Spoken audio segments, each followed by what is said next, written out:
Les pros de la voiture électrique vous diront que la voiture électrique est en pleine progression, notamment en Europe. On va voir que c'est pas aussi simple que ça dépend des catégories, ça dépend aussi beaucoup des pays. Et c'est pour ça que moi je ne comprends pas pourquoi on laisse pas le choix, tout simplement, et en fonction de l'offre et la demande. Donc c'est pas une question d'être pro, moi c'est juste que je trouve le véhicule électrique donc plus agréable. Après, si tu as envie de garder un véhicule thermique, c'est toi que ça regarde. Après, il y a des fois où je ne comprends pas trop, lorsque tu fais 20-30 000 km, que tu as un diesel qui coûte cher, et que finalement tu pourras avoir un véhicule d'occasion récente ou éventuellement neuf et que tu fais des économies, on voit bien que là c'est quand même un problème de maths. Mais bon, surtout que l'agrément de conduite sur notamment un diesel et surtout le bruit du diesel, on est très loin du V8 éventuellement américain, AMG ou autre. Donc c'est des informations de Bertrand Moreau, je vous les mettrai ici. Donc les immatriculations au mois de mai 2025, donc ACEA, donc auto, les informations d'immatriculation pareil, hein. Il y en a beaucoup qui vont vous mettre très putaclic malheureusement, le marché se porte bien, mais Tesla est en difficulté. N'espérons pas que Tesla soit en difficulté. Je peux vous assurer que si Tesla est en difficulté, c'est Tesla en fait qui porte le marché de l'électrique pratiquement sur les 3 continents. Donc c'est la fin en fait de la voiture électrique, puisque la voiture électrique en fait pour le mois de mai 2025, par rapport au mois de mai 2025 et le mois de mai 2024, on est à plus 26,1%. Alors c'est très bien, sauf que ça représente donc une part de marché pour ce mois de mai 15,4%, donc c'est vraiment très faible. La moyenne, moi je m'attendais à 25-30%, on est en 2025 et c'est pas terrible. Donc on va rentrer dans le détail, l'année dernière on était à 12,5. Et le pire, c'est surtout qu'on voudrait une harmonisation des normes et des règles. Et en fait, par exemple, si je prends l'Estonie, Chypre, la Bulgarie, on s'en fout qu'il y ait des augmentations de 190, 200%, 100%. La part où le volume est tellement faible, 41, 130, 95 la Bulgarie, 95 immatriculations au mois de mai 2024, 197. En fait, on part tellement de loin qu'il peut y avoir 200, 300, 400% d'augmentation que ça ne sert à rien. Donc le marché, il est porté essentiellement par l'Autriche, la Belgique, mais bon, 11 000 unités, c'est beaucoup, mais c'est à la fois très faible. La France, au mois de mai, 19 414. L'Allemagne, hein, qui reste premier, malgré qu'il n'y ait plus d'aide, mais qui va y avoir une très grosse relance. Peut-être que ça va être porté, mais bon, voilà. L'Irlande, l'Italie, hein, plutôt pas mal, hein, 7 000, je m'attendais à pire. Niderlande, donc le Pays-Bas, la Pologne, Portugal, pas mal le Portugal. Hein. Spain, 8000, c'est pas fou, hein, franchement. Et Sweden, donc la Suisse est mieux limite donc que l'Espagne. Donc la Norvège, non, la Norvège n'est pas dedans, ouais, elle n'est pas hors Union Européenne.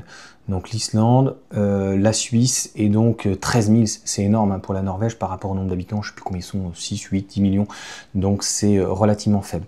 Entre janvier et mai, donc on voit l'évolution encore une fois, c'est très bien, Tchécoslovaquie, enfin ce que tu veux, Tchéquie, Chypre, Croatie, voilà, on a de très grosses disparités et ce n'est pas encore une fois l'augmentation ou la baisse qui serait intéressant finalement, c'est la proportion. Et on sait que en Italie, en Espagne, tout ce qui est finalement pays de l'Europe du Sud et à l'extrême est, à partir de la Pologne, Bulgarie, tout ce que tu veux, en fait, la part de marché, elle est très faible, ce qui fait qu'on a des endroits qui sont à pratiquement 100%, comme la Norvège, qui est hors d'ailleurs Europe, ou éventuellement le Pays-Bas, hein, qui arrive pratiquement à 50%, l'Allemagne qui est plutôt pas mal, je crois dans les 20-30%, la France qui est finalement de la moyenne ou une moyenne un petit peu haute, mais il y en a où, si tu veux, comment ils vont arriver à 100% en 2035? C'est ça la question. Donc cette disparité, est-ce qu'elle va pouvoir être corrigée? Moi, je pense pas. Pourquoi en fait on ne laisse pas la possibilité au moins à l'hybride? Et pourquoi en fait, c'est pas reculer pour mieux sauter, mais pourquoi on laisse pas un petit peu plus de temps? Surtout que au marché de pouvoir apprécier une meilleure maturité, déjà de 1, que dans les médias, ils se calment un petit peu, que peut-être nos politiques revoient, donc notamment les politiques et des politiques de grands travaux, c'est-à-dire que c'est bien beau comme l'Allemagne veut faire, mais je pense que l'Union Européenne aurait dû imposer éventuellement un réseau. Ça, c'est des politiques de grands travaux. C'est ce qui a été fait par le général de Gaulle avec centrales nucléaires et autres, EDF, etc. Électricité de France. Donc, on n'a pas mis l'argent là où il le fallait, dans, demain, des usines de moteurs électriques. A priori, on a des usines, mais nous n'avons pas l'ingénierie.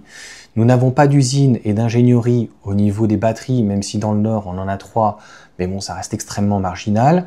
Et nous n'avons pas de mine, ou au moins un minimum, un peu de lithium, même si on n'aurait pas éventuellement certains métaux comme les aimants pour les moteurs, mais c'est là où on aurait pu éventuellement mettre des moteurs à rotor bobiné et à valoriser aussi le recyclage. Donc encore une fois, c'est un écosystème global et qui n'est pas réalisé. Même Tesla au niveau du recyclage, je ne suis pas sûr que tout ceci donc soit revalorisé.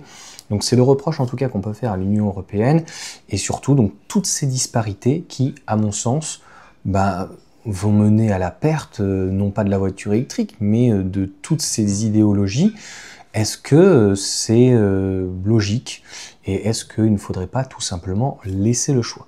Donc voilà pour cette petite vidéo, vous me direz ce que vous en pensez. Pour moi, il y a trop de disparités et en fait on part de trop loin et même si vous avez 111%, même le Danemark qui fait 55%, ce qui est fou c'est que vous avez des pays comme l'Estonie par exemple, ils sont en recul au final, donc qu'est-ce qu'on va faire avec l'Estonie? La Hongrie, la Grèce, il y a des pays à moins 42 en Roumanie. Donc ça veut dire que c'est des immatriculations de vente. Hein. Donc concrètement, c'est pas par rapport au volume global. Donc est-ce que va faire l'Union européenne face à des pays comme la Pologne, la Roumanie ou d'autres où ils arriveront à peine peut-être à arriver à 20%, 30%? Donc c'est plutôt la question. Voilà pour cette petite vidéo, n'hésitez pas à me dire ce que vous en pensez. Moi, ce que je pense en tout cas, peut-être dans les pays comme l'Allemagne, les Pays-Bas ou autres, ça va peut-être passer, mais même en France, voilà, si on arrive à un mix de 50-50, et je vois pas encore une fois ce qui est choquant, je pense que le tout électrique est illusoire, et encore une fois, le plus important, au-delà de faire de la pédagogie, ça sert à rien de forcer les gens, en fait c'est une question d'offre et de demande. Et si les gens, en fait, c'est pas une question d'être bêtes, ils ont pas envie, ils ont pas envie. C'est encore leur droit, leur choix, et je pense que au-delà de toutes ces idéologies, je l'ai dit et je le répéterai maintes fois, je pense qu'on a mis la charrue avant les bœufs. Donc, est-ce qu'il ne faudrait pas mieux dire on se met une deadline à 2030, 2040 ou 2050, et puis on ouvre enfin des usines, et on ouvre enfin des mines, et on prend nos responsabilités. Je pense que c'est aussi simple que ça. Allez, sur ce, ciao à tous.